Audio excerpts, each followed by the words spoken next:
Hello and welcome to another update video about Bitcoin. So typically in the time when the US market opens and in the first half of the trading day during the US market's opening times, that is when Bitcoin and crypto have the highest volatility because, I don't know, most volume is coming in, volatility is starting to come in. And so, we can be excited to see what is going to happen today. Personally, though, I don't expect any major moves around Bitcoin until Wednesday, until we have a decision by the Fed about the interest rates. There are always assumptions what's going to happen, but in the end, we've seen it the last few times that typically the couple of days before the Fed conference or press conference, there wasn't a lot of movement. There might be a bit of up and down, yes, but no groundbreaking things, I would suspect. So overall, we can see even today, a lot of the crypto market and the altcoins in the red, which is highly interesting. Today, looking a little bit better than yesterday and the weekend where the altcoins really got smashed down. But all of that, we talked about that even throughout the entire last week. I said in many videos that I expect a lower price for many altcoins, and over the weekend that has played out. Looking at Bitcoin, it is still in the descending wedge, so it's adhering very well for the pattern we've identified here on the 8-hour chart. Until we see a decision here in the market, there won't be a lot that we can interpret into this. What I can tell you is that we're getting closer and closer to the apex, but we have space all the way until the 8th of May, 9th of May really, so it would work very well with my assumption that we might not see any significant moves before Wednesday. So there could be a little bit of up and down, but if there is a breakout, the breakout really should take it above 39.2k. Then we have space all the way up in the first instance to 40.4k to the downside. And if we go down, what we do, we take the Fibonacci extensions because we are here in this wave 5 of that move down. Then we can take a look here at the Fibonacci extensions, and I think I didn't do that properly here, so there you go. And we can see here that the target for the 2.618 Fib extension is around 36.8, and here the 300% extension around 35.2. So all of that is still possible in that current wave, and those would be two targets if we move down. Now, what do I think? First of all, it doesn't matter because we need to wait for a breakout whenever we are in a pattern. So if I tell you I think it's going up, don't expect it to go up because I don't know.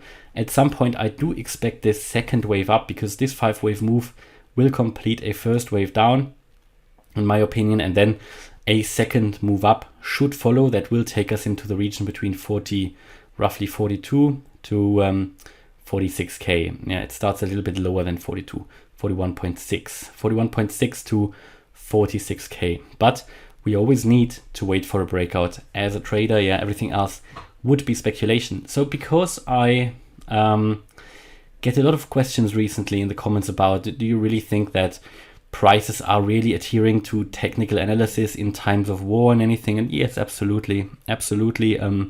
One thing is you can see that we are following technical analysis. We're following patterns. We are, people don't change really. So we are here currently in a descending wedge. That is a traditional pattern. So of course it's adhering to TA, just basics of TA like drawing trend lines, Fibonacci levels. Prices do adhere to that even in times of war. And what I really just want to show you is some facts behind that as well. And my view is anyway that news don't really affect the market in major ways. They are fairly insignificant. Of course, they can have an effect and they can be a catalyst for a certain move that would have happened anyway. And if you have two scenarios where we are pretty much borderline, certain news can certainly push a price into one direction, which could then trigger one of these two scenarios. These are things that I think are absolutely possible. But to put some facts around this, there's this great article on Investopedia, which shows how the war affects the modern stock market. And as we know, Bitcoin is sort of currently at least a little bit correlated to the Nasdaq, to the S&P 500. Again, I don't really focus too much on it because it doesn't help anyone, right? If I know that crypto is following the Nasdaq to a degree, it doesn't give me anything, right? So I can very well also just analyze the Bitcoin price. It doesn't help me at all to analyze the Nasdaq or the S&P 500 because it doesn't give me any price targets. It won't help me anything. It's very subjective. So therefore, I don't really like these correlations, but nevertheless, there is a certain correlation, and just want to show you here how geopolitical events have affected the stock market. Yeah, because everybody's always saying that there's a huge impact, and we should always consider that in our technical analysis. But really, if you take a look at that here in the column 1 day, so you see here the events, then you see 1 day, the effect on the day, yeah, and how the market reacted to it. And then the total drawdown after this event, how many days it took to get to the bottom and how many days it took to recover. You can see that with these disastrous events, typically when it happened, there was an average drop of 1.2%. That is so low that it's not different from any other day that could happen in the stock market, right? Minus 1.2%. It's so insignificant. The total drawdown in average was minus 5%. Even that for the stock market is not a lot. It sort of is, but I think many people would expect like a 20-30% drop as a result of the announcement of a war or something. And really, the only time that we had something close to 20% was the Pearl Harbor attack. And that was probably here on all of this, the most significant drawdown. But even that recovered within a year. Yeah. And by the time that recovered, think about it, this would have been 1942. So the war, World War II, we were in the middle of World War II, and the price of the S&P 500 had recovered in the middle of World War II. And I think it made it even to new all-time highs within the war. I would need to double check that, but it recovered fully within the war. So I can only tell you, this is often, because people like to talk about these things, this is oftentimes overestimated. That's one reason why I don't really, for many, many years, really only consume news in very, very, very, very limited ways. It makes people panic, you know. It is, think about it like clickbait, you know, it is everywhere, you know, it just, any kind of news, it's often just clickbait. So be aware of this. There is a minimal impact of these geopolitical events on the stock market. And if there is, the recovery is fairly quick.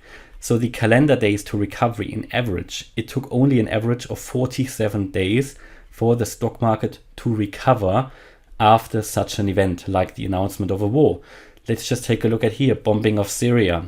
It reaction 0.1% to the downside. It doesn't even consider it, right? It doesn't even recognize it. So, but if we look at the total drawdown here, the maximum really was the Pearl Harbor attack. Then here North Korea invaded South Korea, minus 12.9%. The other one was Iraq's invasion of Kuwait, minus 16.9%. And then US terrorist attacks, that was 9/11, 11.6% to the downside. But overall, everything else, but even that recovered within a month. I mean, you see what I mean? The effect is not long lasting. Yeah, it is not long lasting. And there is this other nice graph here that shows the S&P 500 price from when Russia invaded Ukraine to a month later. I think a picture speaks more than 1,000 words. I think we have dropped now since then again, but we are pretty much at the same level. So there was a quick drawdown. That's it, you know. So it's nothing long lasting. We also need to be aware that actually the stock market correction already started like 4 years ago, and they were really like in the last meters of the correction. So that just as a side note, because everybody's always saying that the big crypto market is correlated with Bitcoin. But it doesn't really give us any more information, right? If I analyze now the S&P 500, it doesn't give us more information about Bitcoin. It just doesn't. Therefore, I just stick with my Bitcoin analysis. And also I have limited time. I can't just analyze everything. So that's where we are. And Bitcoin is moving in its waves, and certainly news have their effect, but they are not long lasting. Therefore, my conclusion is, yes, of course, even during times of war and uncertain times and the inflation, everything is relating still to the psychology of the masses, fear and greed. There is no reason why fear and greed should change. Those are still the basic emotions in the stock market, in the crypto market. And that's what it is. And that is what makes the patterns. That is what you see in the charts. And it is important to understand that. And then you will know that news might have an effect, but a short-term effect, and such disastrous geopolitical events also may have an effect, but also it is fairly short term. And that's my view about Bitcoin here. At the moment, still in the pattern, so we just have to wait for that breakout of the wedge. And as soon as we see the price go up from here, we can be more certain that we are on the way here into the wave 2. If we go down, we will know that we are sort of still in that first wave, and that the wave up in that wave 2 will be a little bit delayed. So hopefully you liked the update. If you did, please hit the like button, leave a comment and subscribe. If you really like the content, check out the channel membership to get access to the Telegram live chat groups, the Discord server, and the weekly live stream. And also maybe check out the new trading course that I'm currently publishing and uploading on my website. You can, it's an early bird offer at the moment, and I'm uploading one chapter per week. At the moment, I'm working on and I'm uploading the technical analysis chapter. Thanks a lot for watching, and see you in the next video. Bye bye.